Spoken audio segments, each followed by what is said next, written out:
Hello, this is Cathy of CathysRight.com, and welcome.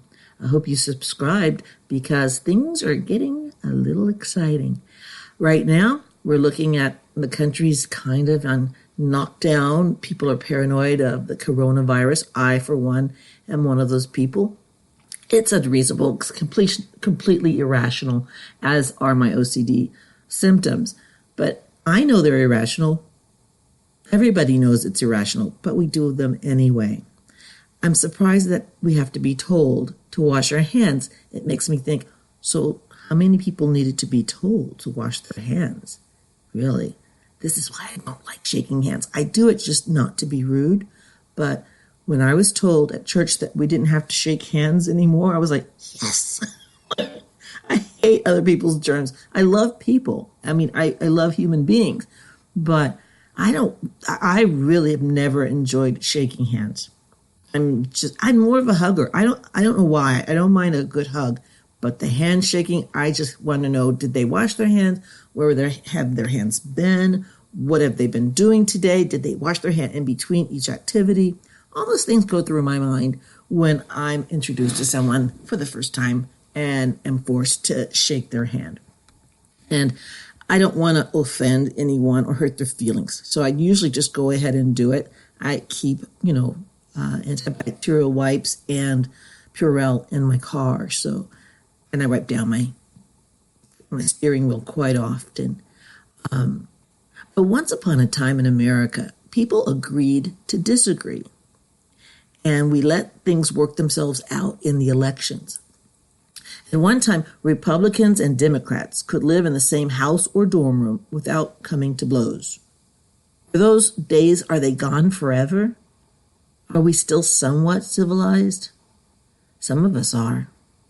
Sadly, many are not. Freedom-loving Americans have sacrificed modesty and decorum to the altar of a movement sinisterly called Progressivism. This movement has been mislabeled. 3 times this month, 3 times in the last 3 months, I've been shut down. My Facebook site has been shut down by Facebook. They said that this last time, they said that I used a fake name because I changed my name from Cathy Hatch on Facebook to Cathys Right Hatch, you see, to promote my blog and my podcast. I thought, that's an easy way, keep that name on people's minds so maybe they'll listen to my show. Anyways, they said that I needed to change it or provide some government or official paperwork saying that I was actually called Cathys Right by name legally somewhere. And that was absurd. I'm thinking, I've seen so many bizarre, weird names on Facebook that it was like, oh my gosh, I didn't even catch on to some of them. I almost friended some of them because they're fake trolls and they give fake names. And if you read their names slowly, you realize, this is a troll. Like there was one that said his name was Well Hung Low. And I didn't get it at first. I thought, he must be Asian. But then I realized, dirty minds, I guess. I get it now. So they like to fool you because they like to play with people's heads, people who don't have filthy minds like their own. So they like to come up with these clever little names. And so I was turned in for saying Cathys Right Hatch. So I wrote them back this time because this is the 3rd time in 3 months. They shut it down for like 24 hours this last time. And they did write me back and they emailed me and said that, this is why your name isn't official, blah, blah, blah. And would you like to dispute this? And I said, of course, yes. Because actually, one of my neighbors does say, hi, Cathys Right. She does. I think she does it because she supports me and she's a good neighbor. There seems to be some sort of anti-conservative mood at Facebook, and it's constant. Everybody I know, most anybody who has spoken their mind and been forthright, and they are also conservative, they get jailed. They call it Facebook jail. So I'm a jailbird in Facebook. And the time before that was I posted a video. It was a cute little girl And she just got off a bus, and the bus driver was listening to the song Shake It Off, by Taylor Swift. And the little girl's just dancing, and she was so cute. She had a pretty dress on. And I thought that was adorable. I thought it would make somebody smile, who saw it. And they said that did not meet community standards. I didn't understand. I'm thinking, what could be wrong with that image? But then I forgot about the dirty-minded people. I forgot that most of the people working there obviously have filthy minds. But like I said, it's perfectly all right for cannibals to advertise in L.A. and in Germany. They found an entire system of slavery, selling domestic workers for $3,000, $4,000 on Facebook. But no, they want to shut me down for saying Cathys Right. And then when I asked them, why are you picking on me? Because another time it was because of a meme about Joe Biden, and it said that it was inaccurate. Well, it was a meme. It was a joke. It wasn't necessary for that to be accurate. I'm not a news person. I'm just a person with an opinion. But they act as though I'm supposed to have those standards of a news person when even CNN doesn't have those standards. MSNBC doesn't have those standards. But me, CathysRight.com, me, little Cathy here in Texas, I have to have higher standards than CNN. That's just rich. So because I do use Facebook to promote my brand, CathysRight.com, my blog, my podcast, and I'm going to be writing a book soon. I'm working on that. And I figured that's a great way to do it. But no, but they turned me off, and then I switched it back to just Cathy Hatch, and they turned it back on, and I had to go through signing up on my phone and on my computer. And the whole thing was just really a hysterical mess. And I can't believe that they're coming down so hard on people who aren't doing anything really wrong. So, and then when they said that, basically, I said, what makes me so different? And apparently this guy who wrote me the letter, he said, well, those people probably weren't reported. Oh, they weren't reported. So I get it. So some troll can just call Facebook or report it on their computer, where they can be very brave, and then Facebook just takes me down. But they still leave up the ads for the cannibal restaurant in LA, and they still have all these other awful things that are going on at Facebook. So I think they're just on the side of Satan, really. I really do, because I didn't say anything or show anything that was inappropriate in any way. I try not to cuss on Facebook. Well, I can't help myself sometimes, but I try very hard, and I find it repulsive that they feel that way about people who are just trying to have a conversation. Apparently, we can't have a conversation in America anymore. Those days are gone. And they wonder why we can't have a conversation. Because look what happens to us. Look what happens to us when we try to have a conversation with a liberal. They turn us in. They report us. Because they're chicken shit little pieces of what. See, like I said, I'm not going to cuss. So they said that I used a fake name. Well, it was an amended name. I wouldn't say it was fake. And the meme, really, you're going to go after every meme, or just the ones that liberals report on? Accuracy. Really? The left is into accuracy. That's rich.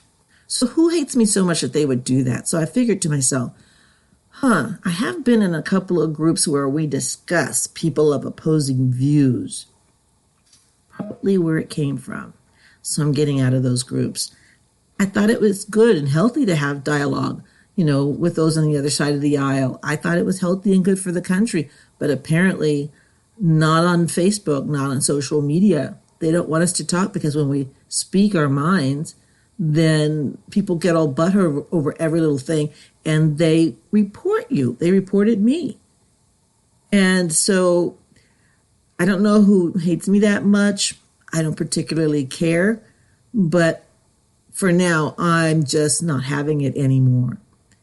Because the left represents everything that I detest. Communism, all of those things are detestable to me. I tried to get along. My efforts have been proven unworthy of the backstabbing imbeciles who want to squash my free speech. They are too ignorant to realize that if my free speech is stopped, theirs is soon to follow. Because that's just how it works. The slippery slope of whittling away at our constitutional rights. You give a liberal an inch, and I'll guarantee you they'll take a mile every time. Just like they did with abortion. Remember? Safe and rare. We just want it safe and rare. For when people are raped or something like that. And now it's a form of birth control. I've known personally in my life people who have had 8 or 9. She couldn't remember how many abortions she had had.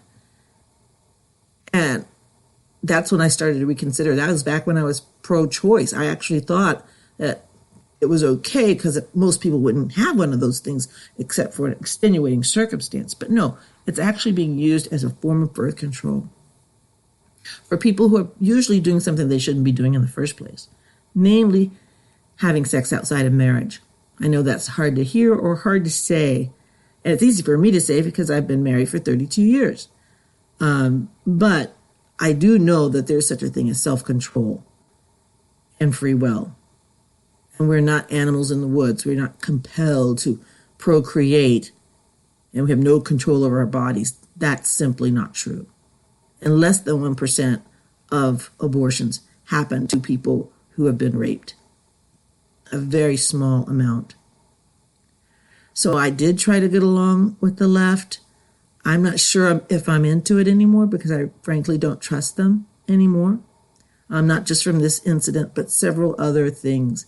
I feel that sometimes, in my life anyways, when I meet somebody, I usually, before, I'd say 5-6 years ago, I wouldn't have cared what party they belonged to because I really believe, if you believe, as I do, that I may not agree with what you say, but I will fight to the death for your right to say it, I really believed that. They wouldn't fight to their death for my right to say anything. It has to go both ways, or else it's not real. It's pretense. It's a pretense. And we need to see that for what it is. They're not playing fair. They haven't been playing fair for a long time, and we knew it. We didn't want to believe it. We didn't want to believe that people cheat in elections. We didn't want to believe that about our brothers and sisters in Christ, that some of them could actually vote for a Democrat. I didn't want to believe that. That's the last thing I wanted to believe, that somebody would vote for open borders when my dear brother got killed by illegals. And that's another thing I wanted to bring up. Whenever I tell someone that my brother was killed, because it comes up in my mind every day anyway, but if I do mention it, the next question is, and I really resent this question, but I'm just going to tell you in case you know someone who's lost someone, especially a person of color like myself. But people look at me and they go, can I ask you, how'd he die? If I say my brother's dead, how'd he die? And I can't tell you for sure what they're thinking. But I think they're curious because he's black. They want to know what the situation was because, they're victims of the mass media too. And they hear all these stories about black men dying at the hands of police officers, gang banging. No, my brother was a working man. He was married. He was going fishing with his friend, and they were two couples. So I don't have some heroic story or some seedy, thing that people expect me to. I just think that for people, you can tell it's like there's it's not like they care how he died. They're just nosy how he died. And I particularly do not like going down that avenue every single time. But I'm telling you this today so that hopefully no one will ever ask me that again. Because I have to relive it a little bit whenever I say those words. I never ask anyone how someone dies unless they volunteer it. And I suggest that for other people. I'm not an expert on anything.